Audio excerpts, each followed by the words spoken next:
The Carabao Cup is upon us, but there's a lot of debate going into this game. We're going to be discussing Hodgson's comments and also whether we should go with a full strength squad or rotated one, and the importance of a League Cup run for a club like Palace and more. As it's live, we'll be reading out your comments throughout the show in this special episode of the preview. Let's get started with my boy AJ.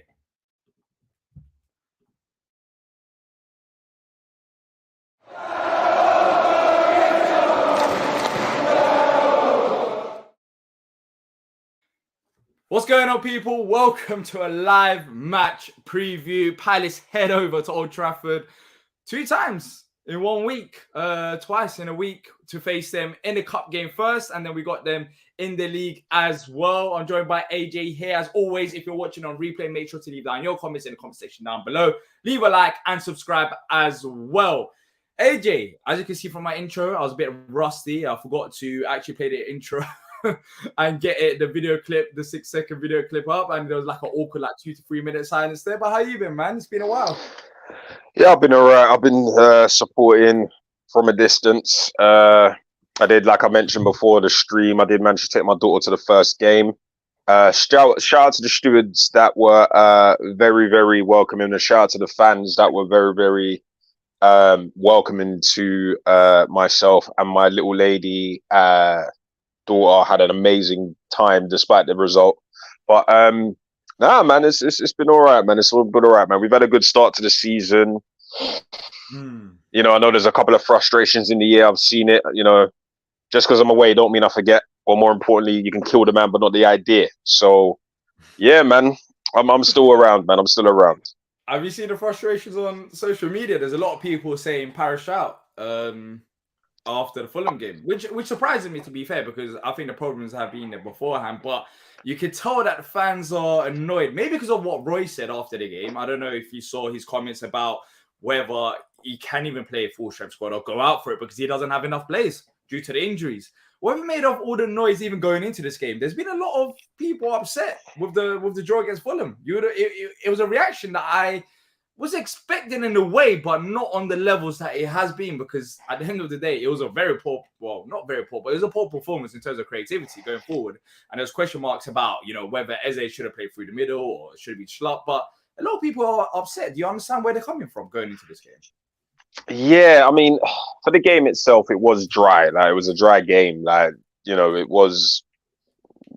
You could almost sense that nothing was really going to happen in that game each way. I mean, I think for me, believe it or not, I actually thought Schlupp was actually had a really good game on the weekend. I thought he was actually all right, which is very surprising to me. But at the end of the day, when a man plays well, I have to be honest and respectful.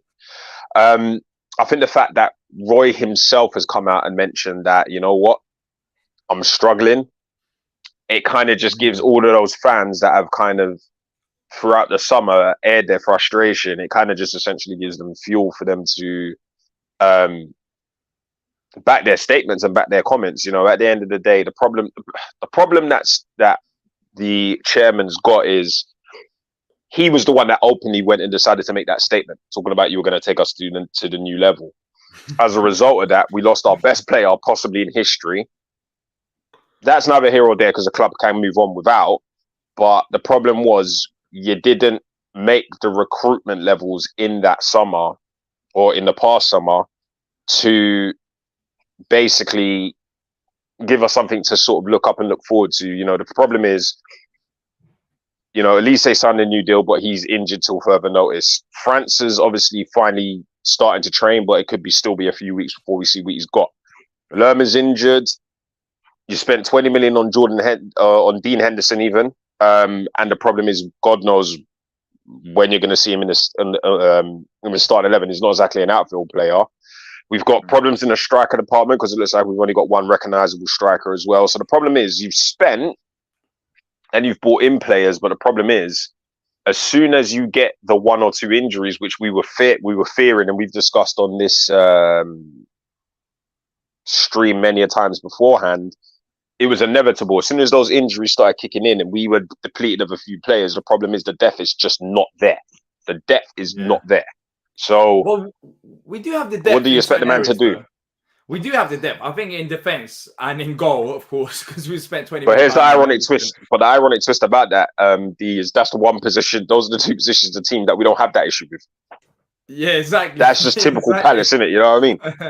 The place So- and we have some quality depth as well. I think our depth in terms of like our centre halves, even goalie, a lot of teams in the Premier League would take it. Rob Holding was at Arsenal. He was a backup option at Arsenal. Yes, he wasn't good enough for Arsenal, but you know, he was still there and he could play for a lot of Premier League clubs. And the fact that we have him as a dev option is solid.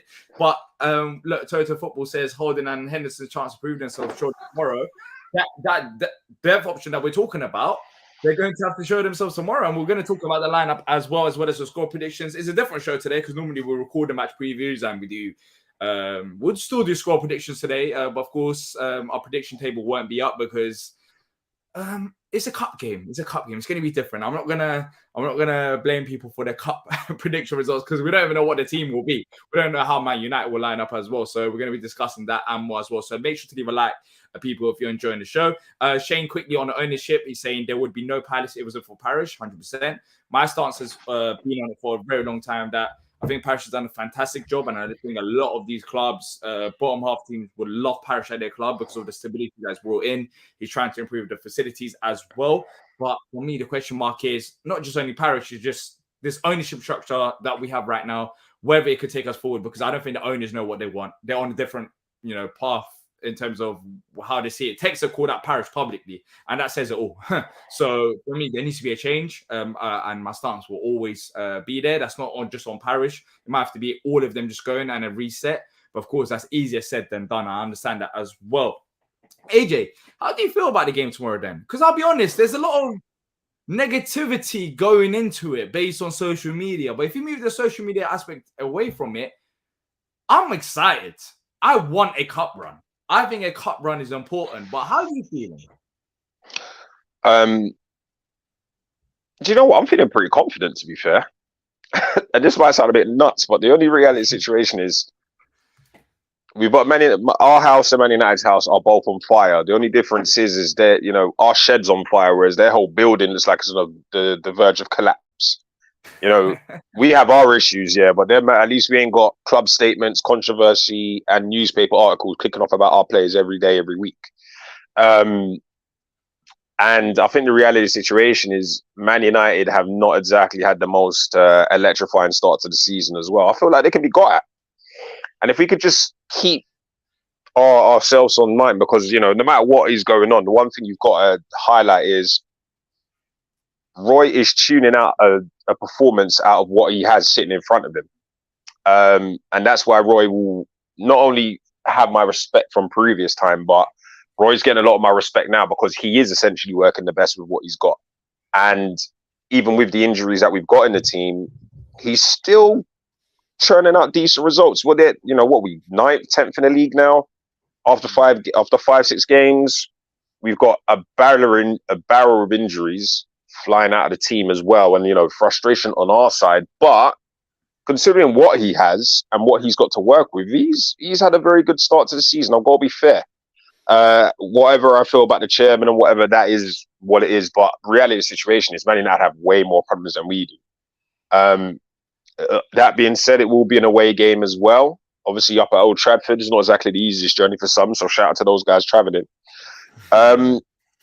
But I'll be tuning in, man, and I'll be watching. And I feel like they can be got as long as we don't go crazy with the changes.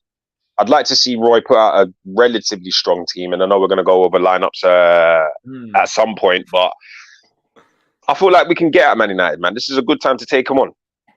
Yeah, let us know how you're feeling in the conversation as well. Do you think this is a good opportunity to face Man United? Because yes, we do have injuries, but then again, they are there for the taking in a way. If it's not now, then I don't think they're going to be any lower than this in terms of confidence or instructions at the club as well. They're not a bad side. They beat Burnley 1-0, but they haven't really been convincing this year. They've had a lot of problems. They also have a few injuries as well. So I think this is a perfect opportunity, and I would love us to have a cup run because look, realistically, where we're going to finish in the league, top 10 is the aim, but it's still possible. I think, results have gone our way this weekend. West Ham lost, Villa beat Chelsea, but that's, who doesn't beat Chelsea apart from Palace. But and then there was Brighton, of course, one. But look, the results overall wasn't too bad, and we're sitting, I think, ninth in the table right now. And it's still early days. You can't look at the league table so much, so you have to take a game at a time. But for me, the most important thing is a cup run. I think everyone wants a trophy. There's no way we're winning the Premier League anytime soon. That's clear as day. And beating Man United, seeing what Pepper said as well about the Carabao Cup and saying that he's gonna have a ton of rotations because he just can't handle it. He can't, it's too much. Teams, these bigger teams, in a way, yes, they do win at Man United, are the cup holders. They don't take it as serious as such as the FA Cup or Champions League or the Premier League, of course. So I think this is a type of cup that Palace could actually, succeed in if they were to take it. Even last year under Vieira, if we beat Newcastle, we would have had a very favourable run towards the final. So I want us to take this game serious, and ideally, AJ, I want us to have a strong team. But what is a strong Palace team now? Because who is available? If Edouard is out, do you think Roy would just, rotate the squad and play the youngsters? Or do you think he will go for it? Like, where's your stance on it? Because part of me is saying, well, it's a perfect opportunity for some of these players to get rest and not have further injuries in Roy's mindset. But then again, he doesn't really favour the youngsters anyway. So how do you see this one going in terms of, squad selection? Historically, Roy, you're right. Roy doesn't always bring through a lot of youngsters. That is true. But he plays players that he trusts. So the way I'm going to interpret that is, yes, there are injuries in the team. So there might be a couple of players potentially coming back from injury that will make the bench. But then I feel like there'll be your typical kind of Tompkins in the squad. You'll probably get Hughes in the squad. You'll probably get Schlupp still starting. I'm sorry. Don't shoot the messenger. I just know what I see. Mateta will probably start because he's got no choice. Potentially Henderson in goal and a Holding debut. I wouldn't say no to. And ironically enough, I feel like that's a strong enough squad to be able to get the job done. I think the thing is he doesn't have a lot to work with anyway. And I don't envision Roy playing 4 or 5 kids in that starting lineup. There is no way that's going to happen. I know there's a couple of youngsters that have trained with the first team. So I believe Derry's in there. I believe Ahamada's in there as well. Raksaki obviously is a one that a lot of people pine for as well. So I feel like we'll probably see them, whether they start or maybe just even in a bench, a bench position or a bench role. That bit I'm not sure about, but in all fairness, I still think he's going to play a relatively strong team. I can't envision him making a ton of changes. It's just not his style, or not what I've seen from him historically. Yeah, let's talk about the team then. Let's start from the top to the bottom, of course. There are injuries, so we'll discuss and get involved as well with your predicted 11 as well. I think personally, Dean Henderson in goal. He's going to make his debut, funny enough, against the team that he actually joined from. So that'll be good and interesting to see what he can do, because £20 million, that's the main talking point. It's not Dean Henderson's ability, but Sam Johnson, man of the match against Fulham. So he's been playing well. So it's up to Dean Henderson now to make sure that he performs well. So I think we can both agree that Henderson's going to start. Yeah, I'd be very surprised if he didn't play Dean Henderson. Yeah, that'd be. Yeah, well, I understand that you paid £20 million for a keeper and he don't even make the starting 11 on the Carabao Cup game. Mad. Yeah. And then at centre half, I think it's going to be Holding and Richards. I think that's a very decent pairing as backup options for a club like Palace in terms of our size, and I'll be more than happy with that. I think Gay and Anderson can take a rest in this game, and I'll be happy with them to take a rest, because I think Man United will also be rotated as well in terms of their squad selection. Right back, Kleiny. I think Klein will get his opportunity. He hasn't got it so far, but I think this will be the game. Did he start against Plymouth? He didn't, did he? Yes, he did. Did he? Did he not? I feel like he did, didn't he? Let us know in the chat, because I can't remember now. But controversial opinion, I feel like he's going to start Tompkins ahead of Richards. Call me crazy. I have a funny feeling Roy's going to start Tompkins ahead of Richards. You heard it here first. He can't, surely not. Sometimes, unfortunately, Roy Ball is terrorism. Sometimes it is. No, but why would he? What explanation do you think it is?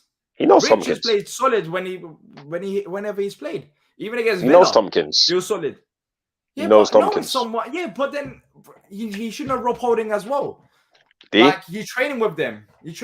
I don't think he's going to start. D? I don't think Tompkins He's going to start Tompkins tomorrow. He won't. He's going to start Richards and Holding. Okay. Holding. See. So when is Holding going to get an opportunity? So you tell No, I think he's going to play Holding, and I think he's going to play Holding and Tompkins. I'm very convinced he's going to do that. Yeah, Klein, don't shoot the messenger, but I have a funny feeling that's what he's going to do. Let us know in the chat if you think as well that he'll start with Tompkins. I think, whoa, that's scary. If he starts Tompkins, then I'll be pissed off. I'll tell you that. I think that's just taking the piss. I think there's two capable centre halves that we know is better, that do have their legs, and that is Richards and Holding. Regardless of what you think about Rob Holding, yes, he hasn't played for Palace. I know, Rob Holding can do a job. He has played in big games before.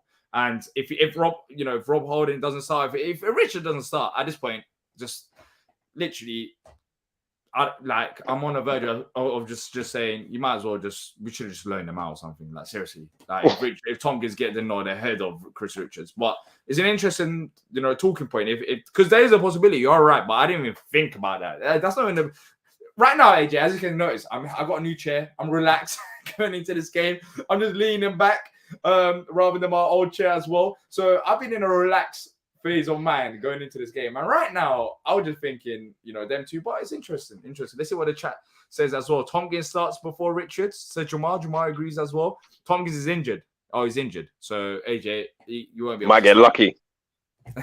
He'll play with steroids and one of those knee bands. He'll play with the steroids and the knee strap and everything. Trust the process, mate. Trust the process. Roy Ball is here. He'll be on a pitch with crutches before Richards gets the game time because Roy. Trust me. Yeah. So that's going to be the three: Richards, Tompkins, Holding, and Klein. And at left back, what do you do, AJ?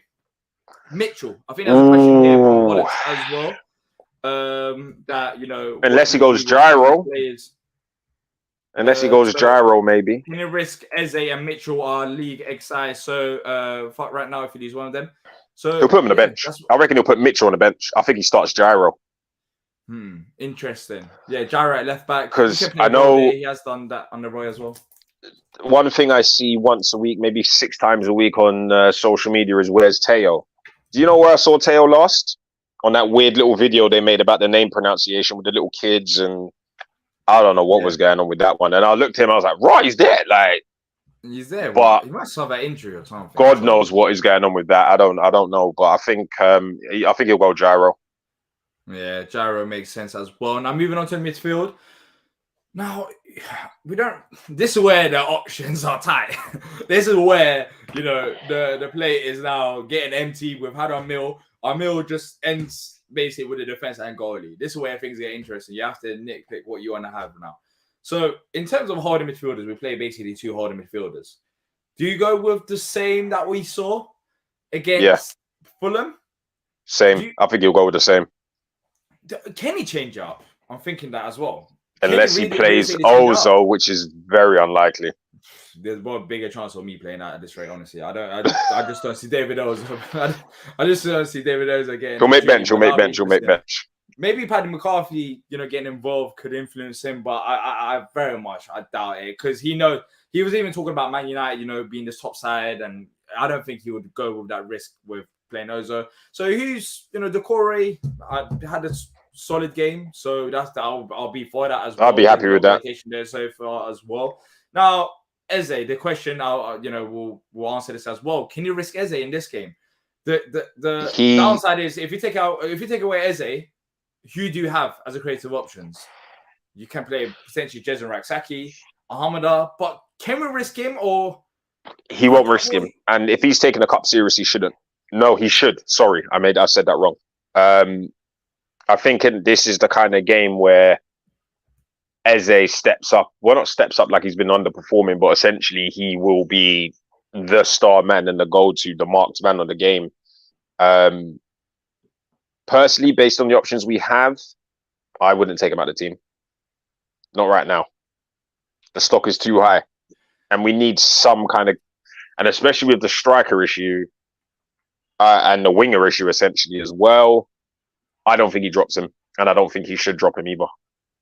Yeah, I don't think he should as well.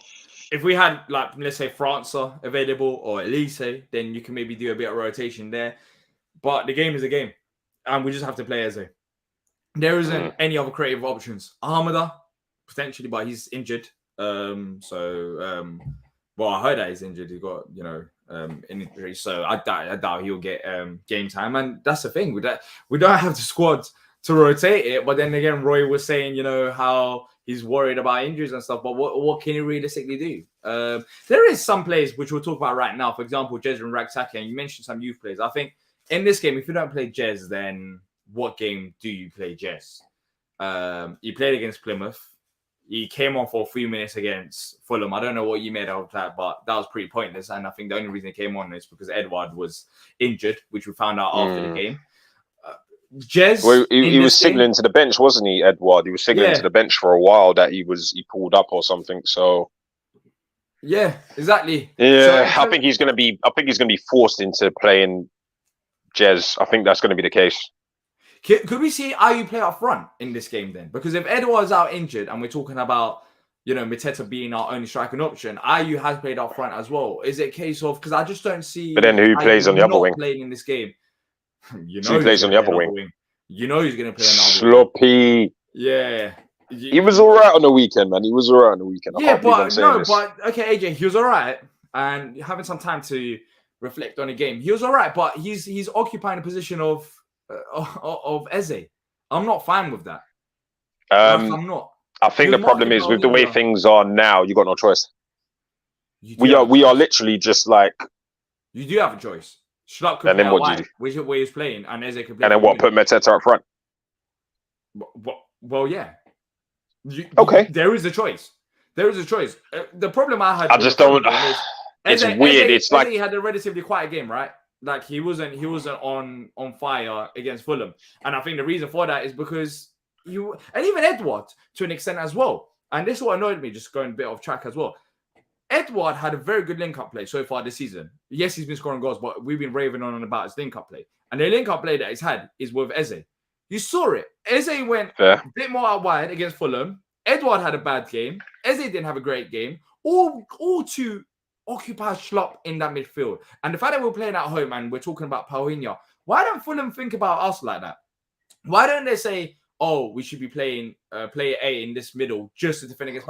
We're at home. We should be taking risks. And we chose to stick Schlupp in midfield and take away Eze from the strengths that he's been good at so far this season, and Edouard as well in terms of link-up play, and just to keep Schlupp there. So look, but it's blind loyalty. Right. It's blind loyalty. Like it's just some managers have favourites, and sometimes you can't think of the logic behind it. But the logic. Let's be honest. We've seen enough to know that he's not going to drop man unless he's injured or he's not up to it. That's just the sad reality of it. Well, the logic is he was there to mark Paulinho, but then again, he's thinking defence first constantly. That's the problem. At home, you want to have that bit. We didn't really create anything. It was a very, and to be fair, Fulham could have won that game, AJ, towards the end as well.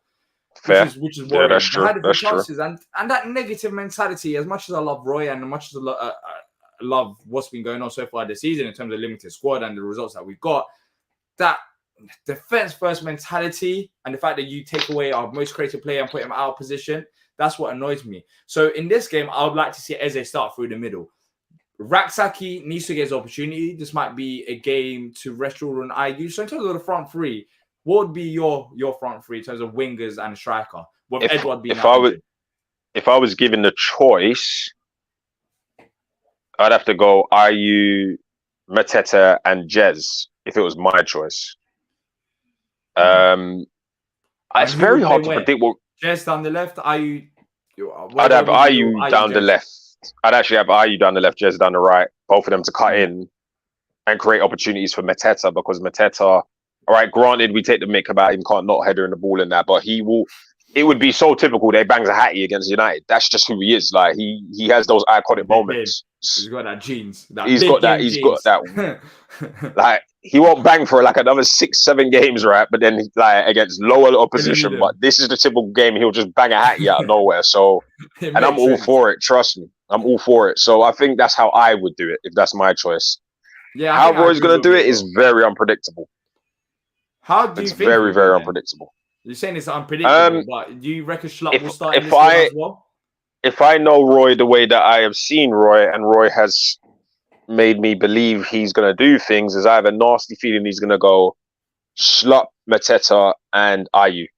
Oh. I think that's what he's going to do. Yeah, you could. But then again, he's talking about injuries. Surely you have to rotate it a bit. The sense I got that he's not going to go all out in this game. Not going all out with the limited squad that you have. Yes, Jez is available there, so you might want to play Jez instead of an Ayew, for example. Especially if Mateta is the only striker up front. Look, we've seen that Mateta's had a very good start to the season, but he hasn't been starting games. And in this game, I think he will have to start, but then he'll have no choice. Ayew going up front. Yeah. I think he will just be, he has literally got his hands tied behind his back. He has to just do what he's got with what he has. And there's no way, because I'm thinking youth-wise, barring Derry right now in terms of actual form, there's nobody that stands out to me that I think to myself, yeah, they're ready. Because all the other kids are either out on loan or, i.e. Gordon, Plange, and all those kind of guys. So, actually, I've just had a bit of a weird brainwave. He might put Malcolm in the mix. He seems to have been around the bench. But then would Roy start Malcolm? I don't know. Nah, I don't. I think I'm fishing. You're fairyland right now, man. I'm fishing. We're talking about Schlupp, Mateta, Ayew being off front three. Potentially, is Jez going to start? If Jez ain't going to get any opportunities, or if Roy wouldn't start him, then what's the chance of Malcolm getting it? I think Malcolm will be on the bench, but I just don't see him realistically starting people. And Tim asked a question: over and under for how many youth players are in this game, not just starting any minutes at all. I think the target number will most likely be around 2 or 3. I just don't see that many youth players have an opportunity. The only one that I realistically see is Jez. But maybe some come off the bench. For you, AJ, I think I'm going to go for even 2 sounds a bit ambitious. 3 will be on the bench. I think 3 will be on the bench. It will be Marsh, Ozo, and Jez. If we're talking about actual youth players from our academy, it'll be those 3 on the bench. We'll see Raksaki come on for how long, who knows. Possibly Ozo. Possibly. But he won't play Malcolm. He won't play Marsh. Yeah. Look, I'm going to be honest. I haven't said my front 3. I want us to go. So Eze, of course, as a number 10, that needs to happen. I'm not playing him out wide like we have done. So I'm going to go with Jez down the right, Ayew down the left, and Mateta up front. I'm going to agree with you on that. But then again, I do have the same fear as you. I do. That Schlupp will somehow find a way into the team. And you know what it will be for?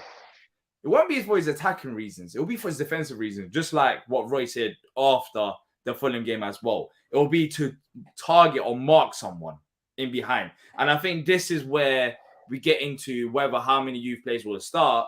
Question is, whether it's even worth asking it, because I don't realistically see more than 1 or 2 because of, we're facing Man United away from home. I know that Roy's going to have this mentality. He's United. We have to be careful. We can't lose this game. We can't get absolutely battered. And Schlupp has that experience. The only one realistically I see is Jez. But for me, I would drop Schlupp for this game because 1, he doesn't look fit for 90 minutes. Look, he had a decent game against Fulham, but if you're going to love him so much and play him so much, and I think Roy might favour the league because of the injuries. Save him for the league game then. Just try something different in this game and see how it works, because I think Man United will have a rotated squad as well. Malcolm has looked good in training. Marsh is a good shout to play a striker or somehow. I think that's from Tim's question. What about Zach Marsh? At least on the bench, potentially on the bench. Yeah, with Edouard out injured, we'll see how serious that injury is. But yeah, I think he'll be. Don't get your hopes up, lads. You'll probably see 2 goalkeepers on the bench over a shining youth player. Like you're more likely to see that. That could happen. But then again, AJ, ain't this the game to make that have the rotation, give some of these players an opportunity to sit on a bench. Common sense would tell you that, but it's just not Roy's MO. It just isn't. Yeah, it isn't. Now let's talk about score predictions whilst we wrap up. But if you're enjoying the show, people, let's Smash the like button and subscribe if you're new here. We'll be back here tomorrow for the live match reaction, and also we'll be trying to do player ratings at some point as well. It's going to be a busy week just talking about Man United, literally, because after this game, who have we got? Man United at Old Trafford once again. Great. I don't know who's been, rigging these fixture lists, but we're back to back at Old Trafford. We might as well just stay in Manchester at this rate instead of coming back and up and down, up and down. But look, send us your score prediction. We'll read them out in just a second as well. If you're watching on replay, let us know in the comment section down below. AJ, we'll talk about a relatively strong Palace side. I think that defense is strong, despite being rotated. If Tompkins ain't starting anyways, which I don't think he will with an injury. That midfield, Hughes, Doucouré, Eze, strong. And the attack is on his knees, but the attack is crying. The attack is crying.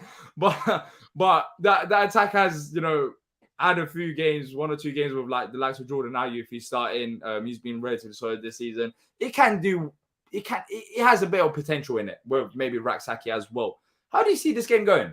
Because I think Man United will have a rotated squad, as I've said a few times throughout the show as well.